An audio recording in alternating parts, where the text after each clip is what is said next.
नमस्कार दोस्तों, आपका इस चैनल पर स्वागत है। मैंने कल एक वीडियो अपलोड किया था क्वेश्चन टैग को लेकर के। उस वीडियो की क्वालिटी थोड़ी ख़राब थी, जिसकी वजह से व्यूअर्स ने मुझे बताया कि क्वालिटी ख़राब है, जिसकी वजह से ढंग से दिखाई नहीं दे रहा। तो उसी टॉपिक को लेकर के दोबारा मैंने ये वीडियो बनाया है। आपसे निवेदन है कि वीडियो को कृपया पूरा देखें और पसंद आए तो लाइक और शेयर ज़रूर करें। टॉपिक का नाम है टैग क्वेश्चन या क्वेश्चन टैग। देखिए, टैग क्वेश्चन के लिए 4-5 चीज़ें मुख्य होती हैं। पहली बात यह है कि जो क्वेश्चन टैग होता है वो है वाक्य के अंत में लिखा जाता है, अंत में बनता है। कोई वाक्य आएगा, उसके बाद कॉमा लगा करके क्वेश्चन टैग लिखते हैं। अंत में लिखा जाए इसलिए इसको टेल क्वेश्चन भी कहते हैं। क्वेश्चन टैग बनाने की ज़रूरत क्यों होती है? ज़रूरत इसलिए होती है क्योंकि यह किसी कार्य के होने या ना होने की पुष्टि करता है, कन्फर्म करता है कोई काम हुआ या नहीं हुआ। कन्फर्म करने के लिए पूछता है वो। नेक्स्ट पॉइंट, क्वेश्चन टैग में हेल्पिंग वर्ब जरूर आएगी और सब्जेक्ट के रूप में प्रोनाउन आता है। क्वेश्चन टैग हेल्पिंग वर्ब और सब्जेक्ट से बनता है। और मुख्य बात इसमें यह है कि क्वेश्चन टैग में वाक्य का टेंस नहीं बदलता है। जो टेंस में है वाक्य, उसी टेंस में क्वेश्चन टैग बनेगा। नेक्स्ट पॉइंट, अगर क्वेश्चन अफर्मेटिव है तो क्वेश्चन टैग नेगेटिव बनेगा, और अगर नेगेटिव है तो पॉजिटिव अर्थात अफर्मेटिव बनेगा। नेगेटिव सेंटेंस का क्वेश्चन टैग पॉजिटिव बनता है और पॉजिटिव सेंटेंस का नेगेटिव बनता है। क्वेश्चन टैग में नोट का जो प्रयोग किया जाता है वो संक्षिप्त रूप में लिखा जाता है। देखिए कैसे लिखा जाता है संक्षिप्त रूप में, देखते हैं। डू का डोंट, डज का डजंट, इज का इजंट, आर का आरंट, एम का एमंट, वाज का वाजंट, विल का वोंट, सेल का शांट, कैन का कांट, मे का मेंट, माइट का माइटंट, ओट का ओटंट, डेयर का डेयरंट, नीड का नीडंट, मस्ट का मस्टंट, बुड का बुडंट, शुड का शुडंट, हेड का हेडंट, हैव का हैवंट, हैज का हैजंट, डिड का डिडंट, वर का वरंट। अब देखते हैं हम इसके एक्सरसाइज। सबसे पहले बात करेंगे हम असर्टिव सेंटेंस की। असर्टिव सेंटेंस में नेगेटिव और अफर्मेटिव दोनों तरह के वाक्य आते हैं, है ना। मूल सेंटेंस असर्टिव होता है, उसके दो भाग होते हैं, एक अफर्मेटिव एक नेगेटिव। अगर वाक्य अफर्मेटिव अर्थात पॉजिटिव है तो नेगेटिव बनाएंगे वाक्य का क्वेश्चन टैग, और अगर वाक्य नेगेटिव है तो उसका पॉजिटिव बनेगा। देखिए, आई रोट मैनी लेटर्स, ये वाक्य है। जब इस वाक्य का क्वेश्चन टैग हम बनाएंगे तो आप सब्जेक्ट और वर्ब, सिर्फ दो चीज़ें देखो, और कुछ देखने की ज़रूरत ही नहीं है। सब्जेक्ट क्या है? आई। आई, ये रोट लिखा हुआ है, सेकंड फॉर्म है। सेकंड फॉर्म मतलब डिड। वाक्य पॉजिटिव है ना, इसलिए बनेगा डिडंट आई। दूसरा वाक्य सी वाज, सी वॉज आया है ना, तो वॉज को वर्ब, हेल्पिंग वर्ब के रूप में लगाओ। वॉज के बाद नोट नहीं है तो नोट लगा देंगे, वॉजंट। सी प्रोनाउन है, क्योंकि क्वेश्चन टैग में हमेशा प्रोनाउन आता है, नाउन का इस्तेमाल होता नहीं है। Wasn't see. Next, Raju has,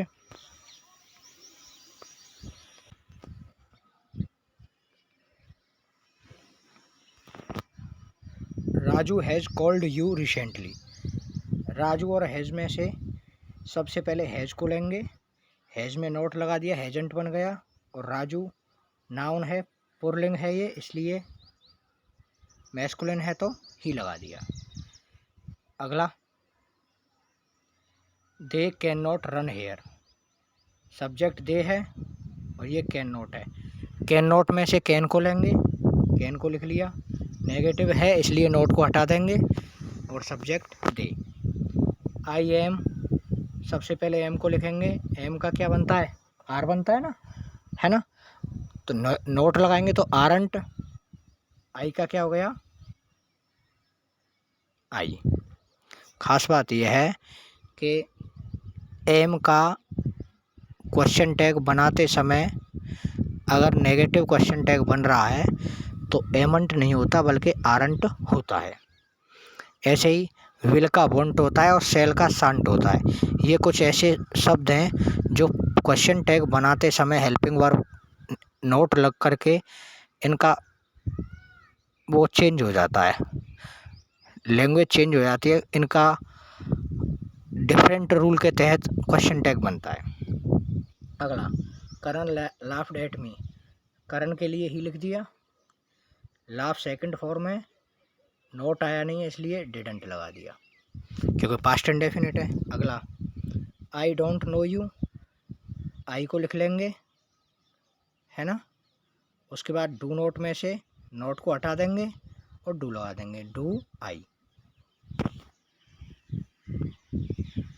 अगला नियम है, वन और बड़ी वाले शब्दों के लिए सब्जेक्ट दे लगाते हैं। वन और बड़ी वाले शब्दों के लिए सब्जेक्ट क्या लगाते हैं, दे। जैसे someone somebody, everyone everybody, no one nobody, anyone anybody. ये जो शब्द हैं इनका जब क्वेश्चन टैग बनाएंगे तो सब्जेक्ट के रूप में इनके स्थान पर दे लगाते हैं। Everyone is calling me, everyone is calling me, तो इसको तो लिख लेंगे, इसका तो क्या हो गया, आर हो जाएगा क्योंकि समवन के स्थान पर सब्जेक्ट का इस्तेमाल होना है, दे, तो दे आर, नेगेटिव है तो not, they aren't they. Next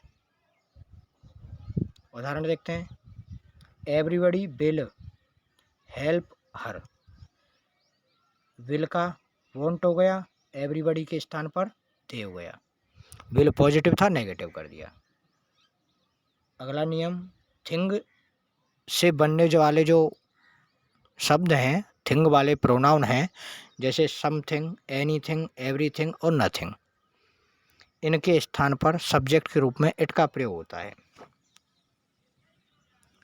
जैसे something is in the room, something is in the room. जब इसका क्वेश्चन टैग बनाएंगे हम तो इज की जगह पे इज नॉट हो जाएगा, इजंट, और समथिंग की जगह पर इट, ठीक है, इजंट इट। अगला उदाहरण देखते हैं। अगला नियम, अगर किसी सेंटेंस में पहले से ही नेगेटिव शब्द आया हो तो उस नेगेटिव शब्द को हटा देते हैं और क्वेश्चन टैग को पॉजिटिव बनाते हैं। जैसे ये कुछ शब्द हैं, कुछ ऐसे शब्द हैं जो नेगेटिव होते हैं, जैसे no, not, none, nobody, nothing, few, little, है ना, never, hardly, scarcely, rarely, barely, ये शब्द हैं। इन शब्दों का क्वेश्चन टैग पॉजिटिव बनता है। देखिए नो वन आ गया, no one can blame me. अब नो वन के स्थान पर तो इट आता है, आपको पता है। कैन यहाँ पॉजिटिव वर्ब है, इसके बाद नोट नहीं है, लेकिन यहाँ तो सब्जेक्ट ही नेगेटिव है। जब सब्जेक्ट नेगेटिव है तो वर्ब आप पॉजिटिव लिखेंगे और सब्जेक्ट दे लिख दिया, नो वन की जगह पे दे आता है। नथिंग इज इम्पॉसिबल, नथिंग खुद नेगेटिव सब्जेक्ट है, नेगेटिव है इसलिए वर्ब इसके लिए पॉजिटिव आएगी, इज इट। थिंग से बनने वाली चीज़ों के लिए इट आता है ना। अगला, दे हार्डली कॉल्ड माई फादर। अब हार्डली जो है नेगेटिव शब्द है इसलिए कॉल के अनुसार हेल्पिंग वर्ब आ गई डिड, और वर्ब की डिड हेल्पिंग वर्ब आ गई और सब्जेक्ट लगा दिया दे। नेक्स्ट रूल क्या है, नेक्स्ट रूल है, अगर किसी वाक्य के सब्जेक्ट दिस और दैट हैं तो दिस और दैट के स्थान पर इट का प्रयोग होता है। देयर का क्वेश्चन टैग देयर से बनता है, वन का वन से बनता है, और दीज और दोज का क्वेश्चन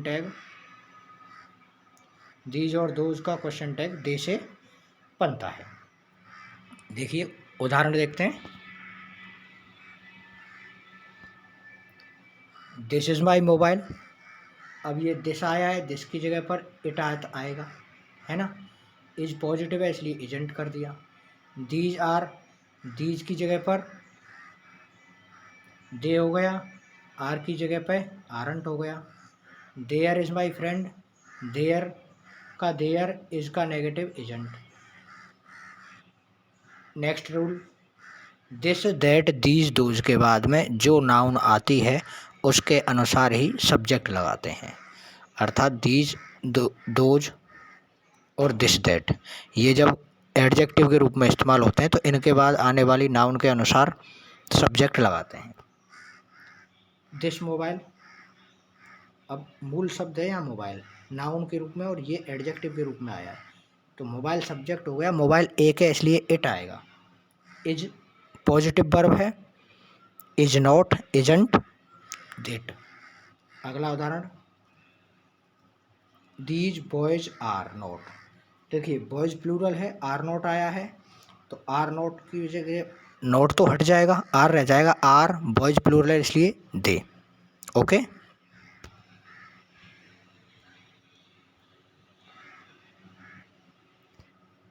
इम्पेरेटिव जो वाक्य होते हैं उनका क्वेश्चन टैग देखेंगे। जो इम्पेरेटिव सेंटेंस वर्ब की फर्स्ट फॉर्म से शुरू होते हैं ना, उनका क्वेश्चन टैग या तो विल यू से बनाते हैं या वॉन्ट यू से। विल यू या वॉन्ट यू दोनों में से आप कोई भी कुछ भी इस्तेमाल कर सकते हो। जैसे कम हेयर, इसका क्वेश्चन टैग या तो विल यू बना लो या वॉन्ट यू बना लो। Post this letter, will you या वॉन्ट यू। डोंट या नेवर से शुरू होने वाले वाक्य नेगेटिव होते हैं, इनका क्वेश्चन टैग हमेशा विल यू से बनेगा, अर्थात डोंट प्लस फर्स्ट फॉर्म से जो वाक्य शुरू होते हैं उनका क्वेश्चन टैग किससे बनेगा? विल यू से। Don't abuse me, will you. Never mind it, will you. Please kindly वाले वाक्यों का क्वेश्चन टैग विल यू से बनता है। Please call him, will you. Kindly grant me leave, तो काइंडली वाला वाक्य है तो विल यू। नेक्स्ट रूल है लेट्स वाले वाक्य। लेट्स या लेटस वाले वाक्यों का क्वेश्चन टैग शैल बी से बनता है। क्वेश्चन टैग किससे बनेगा? शैल बी से। Let's play chess, shall be. Let us finish the job, let us finish the job, क्या बन गया? Shall be. अगला नियम, पांचवा नियम, लेट के बाद अगर कोई दूसरी नाउन या प्रोनाउन होती है तो क्वेश्चन टैग विल यू से बनता है। Let me teach English, let के बाद में other verb I, other pronoun आया है ना, विल यू। लेट के बाद अदर प्रोनाउन आया है इसलिए विल यू। अगला, अगर कोई कलेक्टिव नाउन है, यदि कोई कलेक्टिव नाउन है और एक वचन फॉर्म में वो इस्तेमाल हुई है, एक यूनिट को शो कर रही है, जैसे जजों का समूह होता है, अगर सामूहिक फैसला सुनाता है और सामूहिक फैसला सबकी सहमति से है तो वो एक यूनिटी को शो करता है। और जब फैसला बटा हुआ हो, अर्थात किसी बात पर जब किसी चीज़ पर फैसला नहीं हो पाता है ना, या जज अपनी अलग अलग राय देते हैं किसी विषय पर, तो वो प्लूरल फैसला हो जाता है, अर्थात जजमेंट डिवाइड हो जाता है। जब जजमेंट डिवाइड होता है तो वो प्लूरल होती है ज्यूरी। ज्यूरी होता है जजों का समूह। जब सिंगुलर होगी तो सब्जेक्ट के रूप में इट का प्रयोग होगा, और जब फैसले में अलग अलग प्रकार की बातें होंगी अलग अलग जजों के द्वारा तो दे का प्रयोग किया जाएगा, है ना। Jury has given it's verdict, hasn't it, has से वाक्य था इसलिए हैजंट आ गया।